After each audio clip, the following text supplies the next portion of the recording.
The Three Little Pigs. Have you heard the story of the Three Little Pigs? And the wolf blows down the houses and everything, and he's kind of scary and everything. Yeah. He couldn't blow down the brick house, huh? But did you know that that's not the true story? That there is a true story of the Three Little Pigs. Okay, this is very interesting because the wolf wants to tell the story. Everybody knows the story of the Three Little Pigs, or at least they think they do. But I'll let you in on a little secret. Nobody knows the real story because nobody has ever heard my side of the story. And that's the wolf, okay? Have you heard his side of the story? Okay, well let's go to let's see how, was he a nice guy or a mean guy? Okay, well let's see. The wolf, I'm the wolf, Alexander T. Wolf. You can call me Al. I don't know how this whole big bad wolf thing got started, but it's all wrong. Maybe it's because of our diet. Hey, it's not my fault wolves eat cute little animals like bunnies and sheep and pigs and little kindergartners. That's not nice of him to do that. That's just the way we are. If cheeseburgers were cute, folks would probably think you were big and bad too, right? If cheeseburgers were cute. But like I was saying, the whole big bad wolf thing is all wrong. The real story is about a sneeze and a cup of sugar. Who has allergies? Everybody, yeah, because you sneeze, right? So are you bad because you sneeze? Who has allergies? Yeah, but I can take care of your allergies, just in case you're wondering. Okay. But this is the real story. Way back in Once Upon a Time, I was making a birthday cake. See, he's making a birthday cake. Can you guys make birthday cake? Yeah. He was making a birthday cake for his dear old granny. I had a terrible sneezing cold and I ran out of sugar. I don't know what the cold and the sugar have to do. So I walked down the street to ask my neighbor for a cup of sugar. Now this neighbor was a pig. His neighbor was a pig. And he wasn't too bright either. Pigs aren't that smart. Okay? He built his whole house out of straw. Can you believe it? I mean, who in his right mind would build a house out of straw? There's his house, it's built out of straw, and there's a pig with an empty cup of sugar. Or the wolf, sorry. So of course, the minute I knocked on the door, it fell right in. I didn't want to just walk into somebody else's house, so I called, little pig, are you in? Are you in? No answer. I was just about to go home without the cup of sugar for my dear old granny's birthday cake. That's when my nose started to itch. Okay? I felt a sneeze coming on. Well, I huffed, and I stuffed, and I snuffed, and I sneezed a great sneeze. And I sneezed like crazy. Look at that thing coming out of there. That's gross. That is gross. And you know what? That whole darn straw house fell down. And right in the middle of the pile of straw was the first little pig, dead as a doornail. He had been home the whole time. Oh my gosh. It seemed like a shame to leave a perfectly good ham dinner just lying there in the straw, so I ate it up. He ate the pig. Oh. Think of it as a big cheeseburger just lying there, right? I mean, that's all that was. I had just grabbed the doorknob when I felt another sneeze coming on. I huffed. Oops, I'm sorry. I missed the whole page here. I was feeling a little better, but I still didn't have my cup of sugar, so I went to the next neighbor's house. This neighbor was the first little pig's brother. He was a little smarter, but not much smarter. He had built his house out of sticks. Okay, so he actually used sticks to build his house, which is not a bad idea. I rang the bell on the stick house. Nobody answered. I called, Mr. Pig, are you in? He yelled back, go away, wolf, you can't come in. I'm shaving the hairs on my chinny chin. Do you do that? You don't do that? Okay. I had just grabbed the doorknob when I felt another sneeze coming on. What do you think happened? What happened? After he sneezed, yep, so he huffed and he snuffed, and I huffed and I snuffed and I tried to cover my mouth, but I sneezed a great sneeze. And you're not going to believe it, but this guy's house fell down just like his brother's. This is terrible.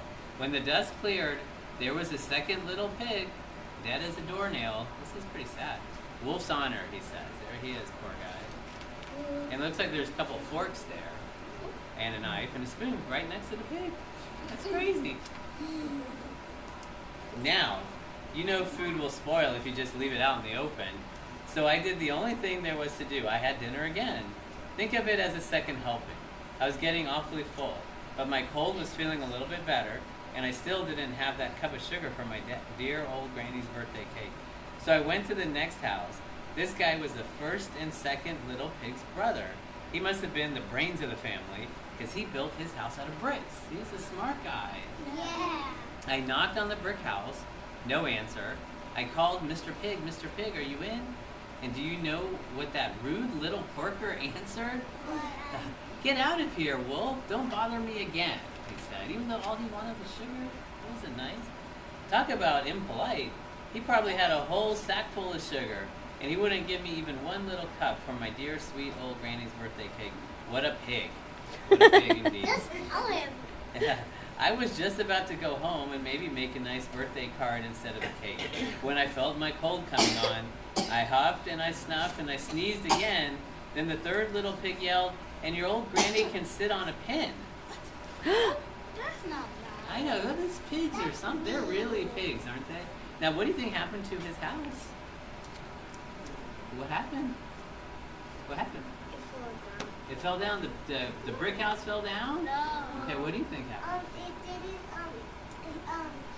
he had another sneeze coming on. Yeah. But he, couldn't blow the house. Couldn't blow the house down. Let's see. Now, I'm usually a pretty calm fellow, but when somebody talks about my granny like that, well, I go a little crazy.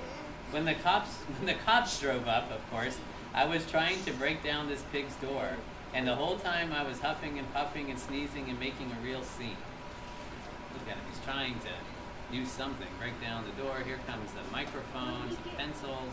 Something bad's about to happen. Big Bad Wolf is in the paper. The rest, as they say, is history. The news reporters found out about the two pigs I had for dinner. They figured a sick guy going to borrow a cup of sugar didn't sound very exciting. So they jazzed up the story. This is what they do in the news. You know that, right? So they jazzed up the story with all of that huff and puff and blow your house down garbage, and they made me the Big Bad Wolf. That's it. The real story. I was framed.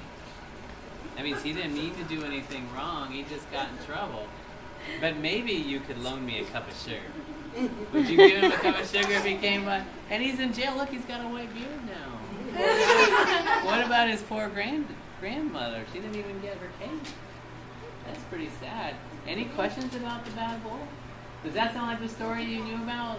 Yes. That's the same story you knew about? Yes. That he went to jail? Yes. Really? And then he ate all those pigs up? Yes. No, he didn't eat up the pigs. Well, he did in this story. He was hungry. I think that might be why he went to jail. No, Yeah. we had two. That looks like a dry. So We had the pig one with the bad one, Now, why do you think it's important to read a book every day? Do you guys read a book every day? No. No? When you go home? Yes, I do. You do? Yeah, I know you I do. Now, I have a lot. when you guys go home at night, aren't you supposed to read a book? Do you read a book? No, what about Why don't you read a book? Tell me why. You just get too tired when you get home? Yeah. Do you guys know why it's important to read a book? Read a couple books a day? Why is it important? You get smart. You can get learned. You can learn more, you can get smart, and so someday you can write a book. And you don't have to be just the one reading the book, right? That would be a good idea, wouldn't it? What's Yeah? You wrote a poem all by yourself? Do you have it here? I'll read it. You don't have it? But that's a good thing, to be able to write by yourself. So maybe you guys can write a book. You can write a little book about something that you did this weekend. And you could bring it in and read it to your classmates. That would be really fun, wouldn't it? And then you'll be the smartest first grader in the whole school next year. Yeah, you guys are going to be in first grade in a couple weeks. Isn't that exciting? Yes. Yeah? You guys have been really good in here. You guys have been so nice and quiet. Are you always quiet like this? Are you sure? I thought you guys were like the best kindergarten class ever. We are. You are. You're very good, right? You don't make any noise in the cafeteria or anything? Well, a little bit. Just a little bit. A lot of noise? Yeah. Yeah. The true story. So what are Exactly. you going to do now the rest of the morning? Today's early release day. Yay! You kind of might go outside. You might go outside for a little bit. Yeah. And then when you go home, you're going to read a book. Yeah. Yeah. That'll be fun. That'll be I fun. can make one. You can make a book. That would be the best thing. You make a book and you bring it in. And then you can give it to Miss Joshi and I'll read it at home I can make this. to Sohan. Oh. All right, guys. Thank you for being you such so a good much, class. Mr. Joshi. You're welcome. My pleasure. Have fun today. Be good to the Mrs. Mo, okay? Please. You promise? Yes. All right. You only have 2 more weeks of school left. Yay! You should be excited. Did you enjoy that?